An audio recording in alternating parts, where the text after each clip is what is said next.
father. Minister Jabril lifted this. I just lifted it because he did a lecture called A Valuable Black Man. Yeah.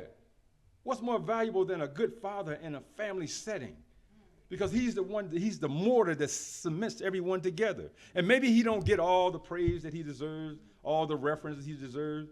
But if he's a good father, he don't worry about that. He just go on and become dutiful, stay dutiful, and do his job. He don't even worry about it. I know maybe my wife didn't tell me I did a good job on the whole, that extra wing I put on the house. Maybe the children don't appreciate it because it's one of their bedrooms. They don't appreciate it. They didn't say nothing. But we don't care about that because we're dutiful. We do the work regardless of whom or what. So listen to this. It says, the Honorable Minister Louis Farrakhan, as a teacher before him, Minister Farrakhan has informed those world leaders and others who would listen as to what is really happening. This ought not to be taken as an insult by anyone. None can understand the world situation as it fully is without being made aware of the presence of Allah. You hear that? You got to know God is present because whatever good or indifferent is going on, you can believe his hand is in it somewhere. It's not happenstance. It's not accidental. Y'all all right? Yes, sir. Let's go on. Who has only recently revealed himself, Allah he's talking about, his purposes, plans, actions, he has revealed himself in America. So that lets you know, at the very introduction, talks about how he came because there was something valuable here that he came to retrieve. They say he came like a thief in the night. He wasn't a thief, but he came like a thief. And you know, a thief come under the cover of darkness. He don't want to be seen. He slide up in there quick and he get out quick. Well, Master Fard Muhammad slid up in there and he stayed for 3 years. And unlike a jewel thief or a money thief or whatever, he didn't hide himself. He stayed out in the open. They said that he submitted himself even unto death. And as the Honorable Louis Farrakhan teaches us, the white man is death. He allowed them to arrest him. He could have stopped it, but he was trying to show his student, his replacement, his Khalifa, what he would have to go through in his absence.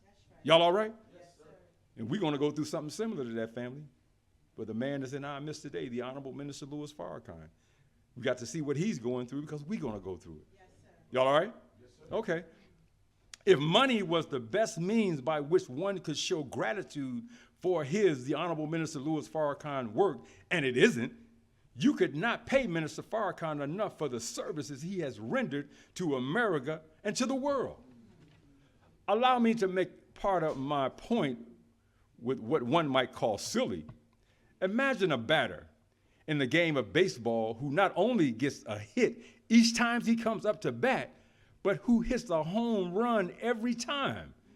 How many home runs would he have at the end of 162 games, averaging at least 4 times per game?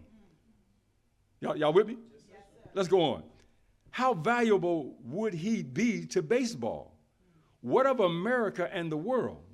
What kind of man would he be? Well, we know who he'd be. He'd be the Honorable Minister Louis Farrakhan. Listen to this. Imagine a man who has made thousands of speeches, every one of which meets all of the requirements for the best speech ever made. Stop right there. Now, he done did thousands of speeches, but you could just reach in the basket and just find one and say, oh, that's the best one he ever made. No, wait a minute, let me get another one. That's the best one oh, wait, what about this one? There's no end to the wisdom.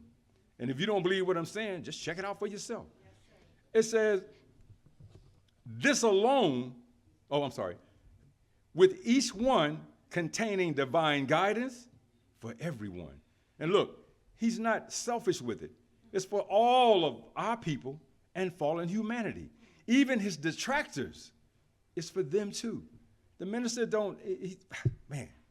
he's such a beautiful, beautiful human being, an example for you and me of how we have to be, or we should be striving to be.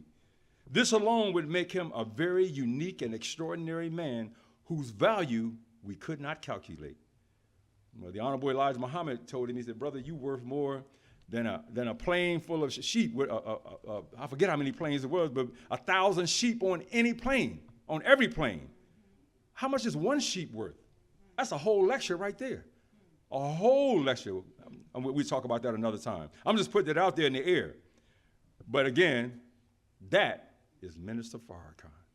The Honorable Elijah Muhammad said he was worth all the diamonds and a truckload of diamonds and jewels, just everything you could think of, rubies, diamonds, emeralds. He said, brother, you worth more than that. He said, brother, as a matter of fact, you're worth more than all the wealth in the earth. How much wealth is in the earth? Does anybody know that? I mean, it's stuff they haven't even stumbled on yet. But he's saying, brother, you are worth more than that. He said, because I met that wealth that I met when I came into the world, it's going to be here when I leave. He said, but brother, through you, I will get all of my people. Wow. That's powerful. All, not some, all. So everybody in this room, if you continue to hear this and listen to this, you are included in that all as well. As a matter of fact, that's what Allah means. All in all. We are God, and God is us. We got one objective, and we move towards it. We are Allah. Can we prove it? Have you ever noticed the acronyms for Allah? A-L-L-A-H, an arm, an arm, two legs, an arm and a head. Have you ever looked at your own anatomy? That's a man. That's a woman. Y'all all right?